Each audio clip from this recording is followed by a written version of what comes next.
DCM DKShi ಡೆಲ್ಲಿಗೆ ಹೋಗ್ತಾ ಇದ್ದಾರೆ. ಇತ್ತ ಸಿಎಂ ಕ್ಯಾಂಪ್ ಕೂಡ ಎಲ್ಲದಕ್ಕೂ ಸಿದ್ಧಗೊಳ್ತಾ ಇದೆ. ಅದರಲ್ಲೂ ರಿಸಲ್ಟ್ಗೂ ಮೊದಲೇ ಶುರುವಾದ ಆಪರೇಷನ್ ಕ್ಲೀನ್ ವಿರುದ್ಧ ಸಿದ್ದು ಪಡೆ ಸಿಡಿದು ನಿಲ್ತಾ ಇದೆ. ಇವತ್ತು ನಡೆದ 2 ಸಭೆಗಳು ಸಂಚಲನವನ್ನೇ ಸೃಷ್ಟಿ ಮಾಡಿವೆ. ಒಂದು ಸತೀಶ್ ನಿವಾಸದಲ್ಲಿ ಜಮೀರ್ ಸಭೆ, ಬಳಿಕ ಸಿಎಂ ನಡೆಸಿದ ಸೆಕೆಂಡ್ ಮೀಟಿಂಗ್. ಎಲ್ಲವೂ ಮೇ ಕ್ರಾಂತಿಗೆ ಸಜ್ಜಾಗ್ತಾ ಇರೋ ರೀತಿ ಕಾಣಿಸ್ತಾ ಇದೆ.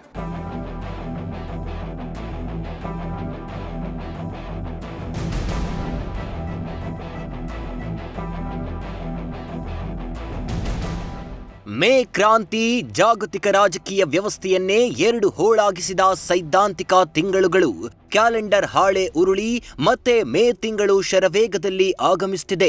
ಮೇ ಮೊದಲ ವಾರ ಕರ್ನಾಟಕದಲ್ಲೂ ಕಂಪನಗಳ ಸುಳಿವು ಸಿಕ್ತಿದೆ. ಅದಕ್ಕೆ ಕಾರಣ ಬೈ ಎಲೆಕ್ಷನ್ನಲ್ಲಿ ಮತದಾರ ಬರೆದ ತೀರ್ಪು ಪ್ರಕಟವಾಗಲಿದೆ. ದಾವಣಗೆರೆ ದಕ್ಷಿಣದಲ್ಲಿ ಬೆಣ್ಣೆ ಕರಗಿ ಸುಣ್ಣ ಸುರಿದ್ರೆ ಕಾಂಗ್ರೆಸ್ ಮನೆಯಲ್ಲಿ ಬಂಡಾಯದ ಬಿರುಗಾಳಿ ದಿಗ್ಗನೆ ಏಳೋದನ್ನ ಖಚಿತಪಡಿಸುತ್ತಿದೆ. ದಾವಣಗೆರೆ ದಕ್ಷಿಣ ರಿಸಲ್ಟ್ ಬಳಿಕ ಹಸ್ತದಲ್ಲಿ ಮೇ ಕ್ರಾಂತಿ ಭೀತಿ. ಸಿಎಂ ರಹಸ್ಯ ಮೀಟಿಂಗ್, ಕಾಂಗ್ರೆಸ್ನಲ್ಲಿ ಮಿಂಚಿನ ಸಂಚಲನ. ಅಹಿಂದದಲ್ಲಿನ ಆಕಸ್ಮಿಕ ಘಟನೆಗಳು ಸಿದ್ದು ಕ್ಯಾಂಪ್ನಲ್ಲಿ ತಲ್ಲಣಗಳ ಸುನಾಮಿ ಎಬ್ಬಿಸುತ್ತಿದೆ. ಪಕ್ಷದ್ರೋಹ ಪಟ್ಟ ಕಟ್ಟಿ ಈಗಾಗಲೇ 2 ನಾಯಕರ ತಲೆದಂಡ ಪಡೆದ ಹಸ್ತಪಡೆಯಲ್ಲಿ ಅಘೋಷಿತ ಛಾಯಾ ಯುದ್ಧಕ್ಕೆ ನಾಂದಿ ಹಾಡಿದೆ. ಈ ಬೆನ್ನಲ್ಲೇ ಅಹಿಂದ ದೊರೆ ಸಿದ್ದರಾಮಯ್ಯ ನೇತೃತ್ವದಲ್ಲಿ ರಹಸ್ಯ ಸಭೆ ನಡೆದಿದೆ. ಅತ್ಯಾಪ್ತರ ಜೊತೆ ನಡೆಸಿದ ಈ ಸಭೆ ಕಾಂಗ್ರೆಸ್ನಲ್ಲಿ ಮಿಂಚಿನ ಸಂಚಲನವನ್ನೇ ಸೃಷ್ಟಿಸಿದೆ. ಸಿದ್ದರಾಮಯ್ಯ ನೇತೃತ್ವದ ಈ ಸಭೆಯಲ್ಲಿ ಗೃಹ ಸಚಿವ ಪರಮೇಶ್ವರ್, ಸಮಾಜ ಕಲ್ಯಾಣ ಸಚಿವ ಎಚ್.ಸಿ. ಮಹದೇವಪ್ಪ, ಲೋಕೋಪಯೋಗಿ ಮಿನಿಸ್ಟರ್ ಸತೀಶ್ ಜಾರಕಿಹೊಳಿ, ವಸತಿ ಸಚಿವ ಜಮೀರ್ ಅಹಮದ್, ಹೆಲ್ತ್ ಮಿನಿಸ್ಟರ್ ದಿನೇಶ್ ಗುಂಡೂರಾವ್, ನಗರಾಭಿವೃದ್ಧಿ ಸಚಿವ ಭೈರತಿ ಸುರೇಶ್ ಭಾಗಿಯಾಗಿದ್ರು ಅನ್ನೋ ವರ್ತಮಾನ ಸಿಕ್ಕಿದೆ.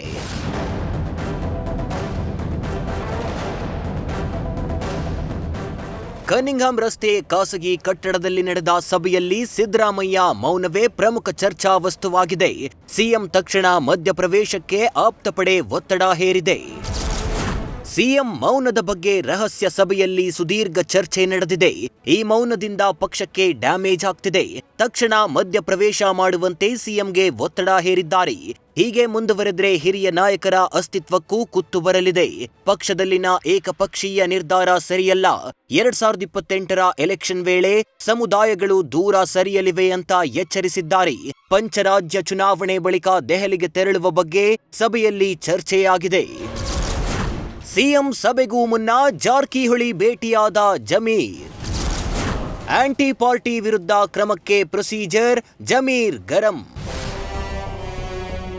ಮೇ 4ಕ್ಕೆ ಕ್ರಾಂತಿ ಗೀತೆ ಮೊಳಗುವ ಮುನ್ನವೇ ಈಗ ಸದ್ದಿಲ್ಲದೆ ಸಂಧಾನದ ಸಂಧಿ ಶುರುವಾಗಿದೆ. ಇವತ್ತು ಸತೀಶ್ ಜಾರಕಿಹೊಳಿ ನಿವಾಸಕ್ಕೆ ದಿಢೀರ್ ಭೇಟಿ ನೀಡಿದ ಸಚಿವ ಜಮೀರ್ ಅರ್ಧ ಗಂಟೆ ಚರ್ಚೆ ನಡೆಸಿದ್ದಾರೆ. ಬಳಿಕ ನೋಟಿಸ್ ಕೊಡದೆ 2 ನಾಯಕರಿಗೆ ಡೋರ್ ಲಾಕ್ ಮಾಡಿದ್ದು ಸಿದ್ದು ಕ್ಯಾಂಪ್ನ ಫ್ರಂಟ್ ಲೈನ್ ವಾರಿಯರ್ ಜಮೀರ್ ಸಿಟ್ಟನ್ನ ಸಿಡಿದೆಬ್ಬಿಸಿದಂತೆ ಕಾಣಿಸ್ತು.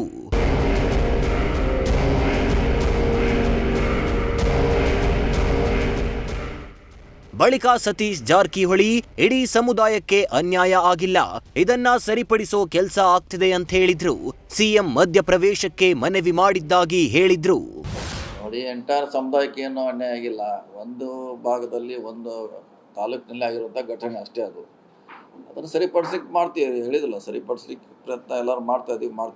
ಇಲ್ಲ, ನಿನ್ನೆಯವರು ಎಲ್ಲರೂ ಅದನ್ನ ಹೇಳಿದ್ದಾರೆ, ನೀವು ಮಧ್ಯಕ್ಕೆ ವಹಿಸ್ಬೇಕು, ಇನ್ನು ಸ್ಟಾಪ್ ಮಾಡ್ಬೇಕಂತ ನಿನ್ನೆ ಸಭೆಯಲ್ಲಿ ಎಲ್ಲರೂ ಒಟ್ಟಾಗಿ ಎಲ್ಲರೂ ಕೂಡ ಹೇಳಿದ್ದಾರೆ. ಮಾತ್ರ ಅಲ್ಲಿ ಮಾಡ್ಲಿಕ್ಕೆ ಆಗೋಲ್ಲರೇ, ಅವರು ಕೂಡ ಹೇಳಿದ್ರು, ನಿನ್ನ ರಿಕ್ವೆಸ್ಟ್ ಮಾಡಿದ್ರಿ ಎಲ್ಲರೂ ಕೂಡ ಅವ್ರಿಗೆ, ಸಿಎಂ ಅವ್ರಿಗೆ. ಒಟ್ಟಾರೆ ಡಿಕೆಶಿ ಡೆಲ್ಲಿಗೆ ಹೋಗ್ತಿದ್ದಾರೆ.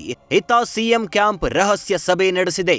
ದಾವಣಗೆರೆ ಫಲಿತಾಂಶ ಬಂದ್ಮೇಲೆ ಈ ಕದನ ಮತ್ತಷ್ಟು ತೀಕ್ಷ್ಣಗೊಳ್ಳಲಿದೆ.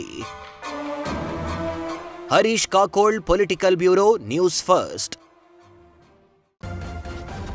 ನ್ಯೂಸ್ ಫಸ್ಟ್ ನಿರ್ಭೀತಿಯಿಂದ ನಿಮ್ಮ ಪರವಾಗಿ.